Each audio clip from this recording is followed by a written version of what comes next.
तो 7th episode की शुरुआत में हम सन्नी और फिरोज को देखते हैं, जिन्होंने अपने काम को पूरी तरह से कंप्लीट कर लिया था और अब उनके पास ढेर सारा पैसा भी था, इसलिए वो एक फ्लैट भी खरीद लेते हैं। और अब सन्नी और फिरोज को ऐसा लगने लगा था कि आगे शायद अब कोई भी प्रॉब्लम नहीं आएगी। जिसके बाद हम माइकल को गहलोत के यहाँ पर देखते हैं, जहाँ पर माइकल गहलोत को बताता है कि देश में 12,000 करोड़ रुपए की एंट्री हो चुकी है, जो कि पूरी तरह से फेक है और उन्हें किसी भी मशीन के द्वारा पहचाना नहीं जा सकता। यहीं पर मेघा भी थी, जो कि गहलोत से कहती है कि हम ऐसे नोटों को सुपर नोट कहते हैं, क्योंकि ये पूरी तरह से परफेक्ट होते हैं, इन्हें कोई भी नहीं पकड़ सकता। इन्हें सिर्फ एक ही तरीके से पहचाना जा सकता है और वो भी इन नोटों को जलाकर। और फेक नोट जब जलता है तो वो थोड़ा सा लाल हो जाता है। जिसके बाद हम सन्नी के नानू को देखते हैं। यहाँ पर सन्नी अपने नानू के पास आता है और उनसे कहता है कि अब हमारी क्रांति पत्रिका ऑनलाइन हो चुकी है, जिसका नाम उन लोगों ने ई क्रांति रखा था। मतलब कि अब कोई भी क्रांति पत्रिका को ऑनलाइन पढ़ सकता है, जो कि नानू का सपना था। तो मेघा के पास जो ऐप सन्नी ने डाला था, उस ऐप के द्वारा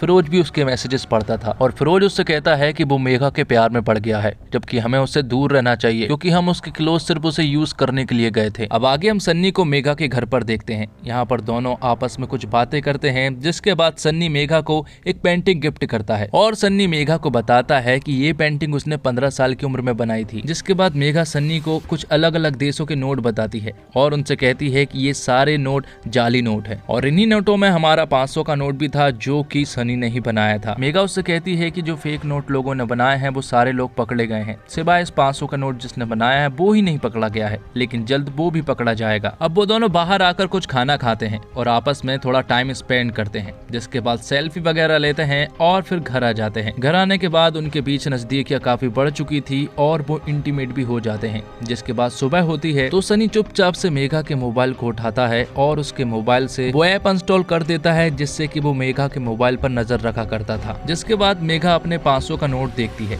और उसे कुछ याद आ जाता है, इसलिए वो तुरंत ही अपनी एक फ्रेंड को कॉल लगाती है। आगे हम देखते हैं कि 12,000 करोड़ रुपए इंडिया में तो आ चुके थे, लेकिन इन्हें ठिकाने लगाना बहुत ज्यादा मुश्किल था। 50-100 करोड़ रुपए की बात होती तो ये लोग ठिकाने लगा देते, लेकिन ये अमाउंट बहुत ज्यादा बड़ा था और इन्हें मार्केट में पहुंचाना उससे भी ज्यादा मुश्किल था। जिसके बाद मंसूर सनी के पास कॉल करता है और उसे काफी चिल्लाता है, क्योंकि स्टॉक का सिर्फ 10% ही पैसा मार्केट तक पहुंचा था, जबकि उन्हें ये पैसा जल्द से जल्द खत्म करना था। यहाँ दूसरी तरफ मेघा माइकल सर के पास आती है और उन्हें बताती है कि 500 का नोट और 2,000 का नोट जो बना है वो दोनों एक ही आदमी ने बनाए हैं। दरअसल में 500 का नोट तो एक सैंडविच नोट है, जिसे 2 पेपरों के साथ मिलाकर बनाया गया, लेकिन 2,000 का नोट एकदम सीधा बना है, लेकिन ये एक ही आदमी ने बनाया है, क्योंकि अगर इसे जूम करके देखा जाए तो दोनों नोट में आपको एक एस बनता हुआ दिखाई देगा और जिस आदमी ने भी ये नोट बनाया है वो अपनी छाप छोड़ना चाहता है। साथ ही यहाँ पर हमें पता चलता है कि गुजरात के सूरत में एक एमएलए के पास 50 करोड़ रुपए के नोट पकड़े गए हैं और वो जाली नोट दरअसल में सैंडविच नोट है। तो अगर हमें ये पता चल जाए कि आखिर ये सैंडविच नोट किसने बनाया है,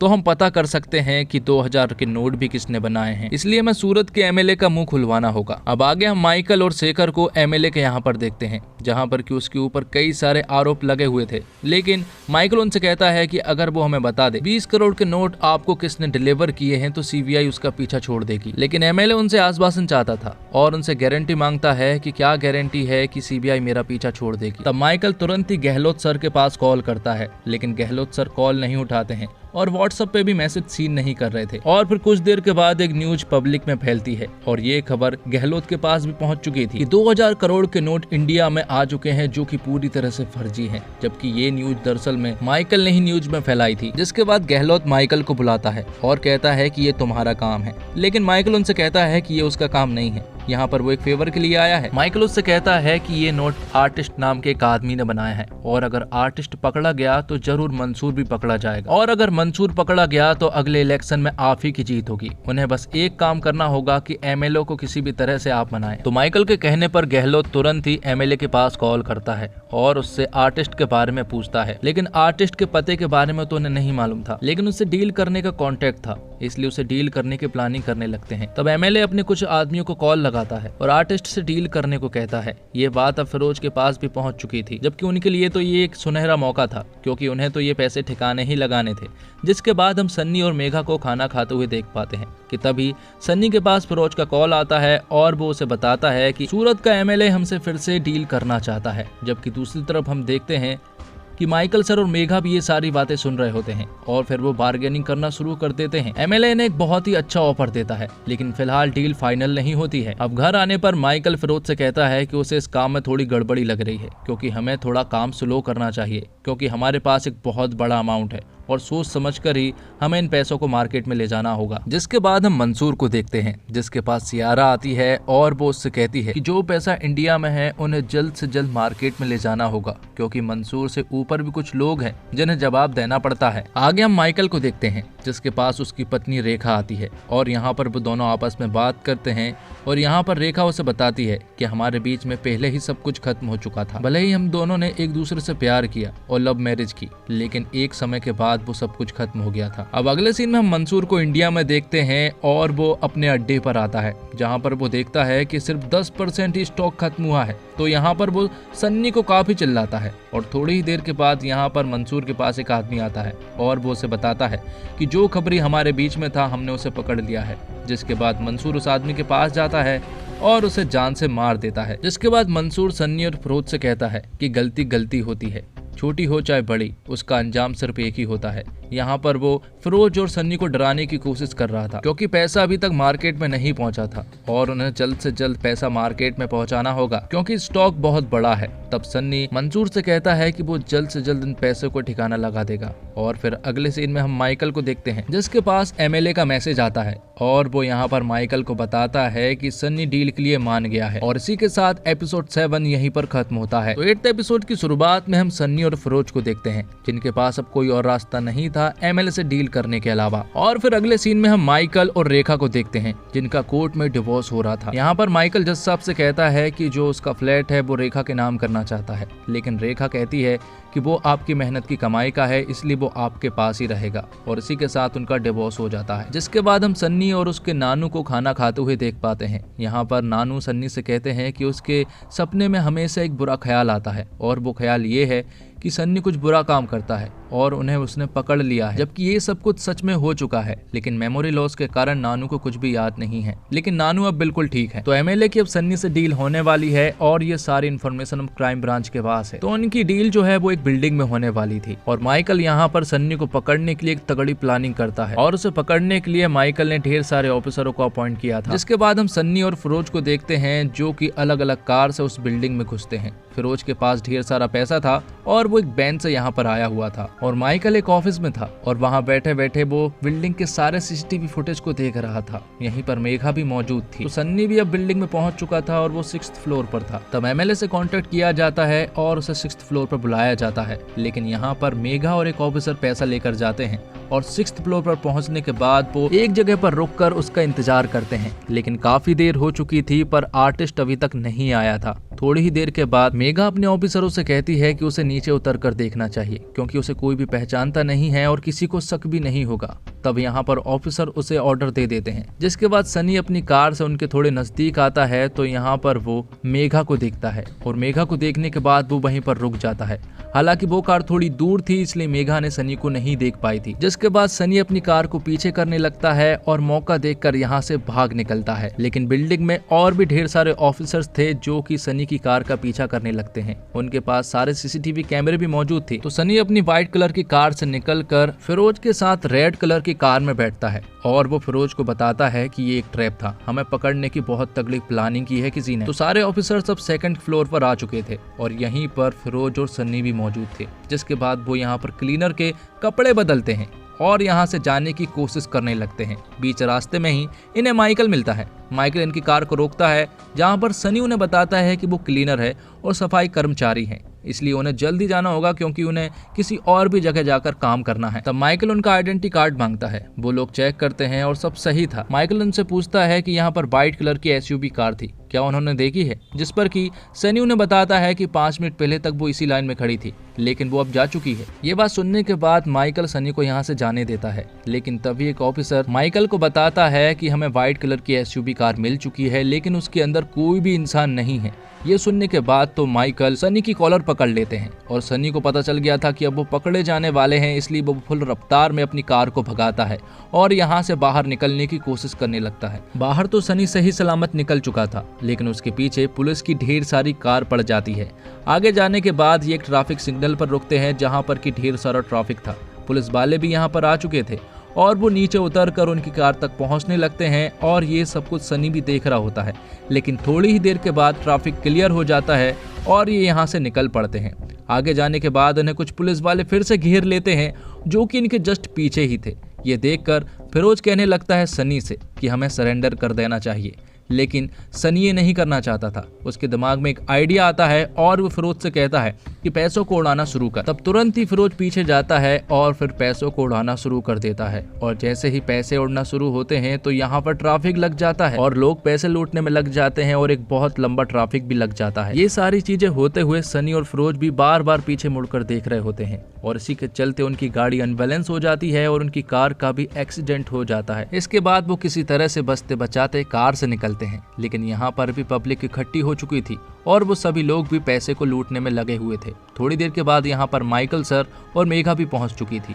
मेघा माइकल सर से कहती है कि हमने उन्हें खो दिया, लेकिन माइकल सर ने फिरोज और सनी का चेहरा देख लिया था, इसलिए उनके पहचान करवाने के लिए वो सारे सीसीटीवी फुटेज को चेक करवाने के लिए कहता है। और थोड़ी देर के बाद यहाँ पर गहलोत का कॉल माइकल सर के पास आता है। गहलोत उनसे कहता है कि वो उसकी सारी की सारी टीम को टर्मिनेट कर रहा है, लेकिन यहाँ पर माइकल सर गहलोत से कहते हैं कि अभी भी सब कुछ ठीक हो सकता है, इन सारे मसले के पीछे मंसूर का हाथ है और अगर हम उसे ओपन कर दे तो वो पूरी तरह से डर जाएगा और हमारे पास उसके खिलाफ एविडेंस भी है। तो माइकल सर के कहने पर गहलोत ऐसा ही करता है और सारे न्यूज चैनल पर सिर्फ मंसूर की बातें ही चल रही थी। ये देखकर मंसूर तिलमिला उठता है और तुरंत ही जमील के पास कॉल करता है और उससे कहता है कि सनी को जल्दी से पकड़ कर लाओ, इससे पहले कि पुलिस उसे पकड़े उसे हमें पकड़ना होगा। अब घर पहुंचने पर फिरोज और सनी आपस में झगड़ रहे होते हैं क्योंकि वो सनी से कहता है कि उसे मेघा के मोबाइल से वो ऐप इंस्टॉल नहीं करना चाहिए था। अगर वो आज उसे इंस्टॉल नहीं करता तो हमें ये सारी खबर आज मालूम होती और ट्रैप होने की भी सारी इन्फॉर्मेशन हमारे पास होती। लेकिन यहाँ पर सनी फिरोज से कहता है कि उसे अच्छी फीलिंग नहीं आ रही थी, उसने पहले भी कहा था कि उसे ये नहीं करना चाहिए। तब यहाँ पर फिरोज सन्नी से कहता है कि अब हमारे पीछे मंसूर भी पड़ा है और पुलिस वाले भी,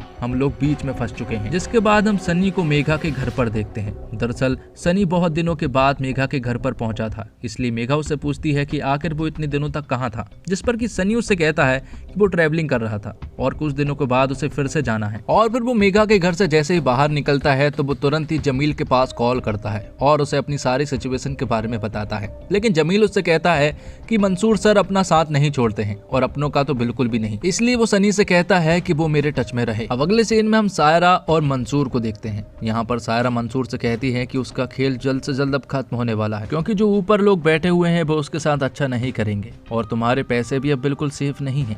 ये सारी बातें सुनने के बाद मंसूर तुरंत ही जमील के पास कॉल करता है और वो जमील से कहता है कि सन्नी को ठिकाने लगा दो। साथ ही यहाँ पर जीतू काका भी मंसूर के साथ था, इसलिए वो उसे भी इंडिया भेजने की बात कहते हैं। यहाँ दूसरी तरफ माइकल के पास सीसीटीवी फुटेज के द्वारा एक छोटी सी फुटेज थी, लेकिन वो चेहरा ठीक ढंग से नहीं दिखाई दे रहा था, लेकिन उसे स्कैन करने में उन्हें काफी ज्यादा वक्त लगेगा। जिसके अगले सीन में हम सनी और फिरोज को देखते हैं जो कि एक जगह पर खड़े हुए थे कि तभी यहाँ पर जमील और उसके साथ जीतू काका भी आ जाते हैं। वो यहाँ पर फिरोज और सनी को एक जगह पर ले जाने लगते हैं और बीच रास्ते में ही सनी को इनके ऊपर शक होता है कि ये लोग हमें मारने के लिए ले जा रहे हैं। जिसके बाद ये लोग सनी और फिरोज को एक खुफिया जगह पर ले जाते हैं और यहाँ पर जीतू काका उनसे कहते हैं कि उसने मंसूर सर के साथ बहुत बुरा किया है, इसलिए उन्होंने ही उसे मारने का ऑर्डर दिया है। जिसके बाद जब ये लोग फिरोज और सनी को मारने ही वाले होते हैं कि तभी यहाँ पर अनीस आ जाता है अपनी पूरी की पूरी गैंग लेकर और अनीस की गैंग में टू मैनी लोग थे, इसलिए इन्हें सरेंडर होना पड़ता है। तब सनी तुरंत यहाँ से निकल पड़ता है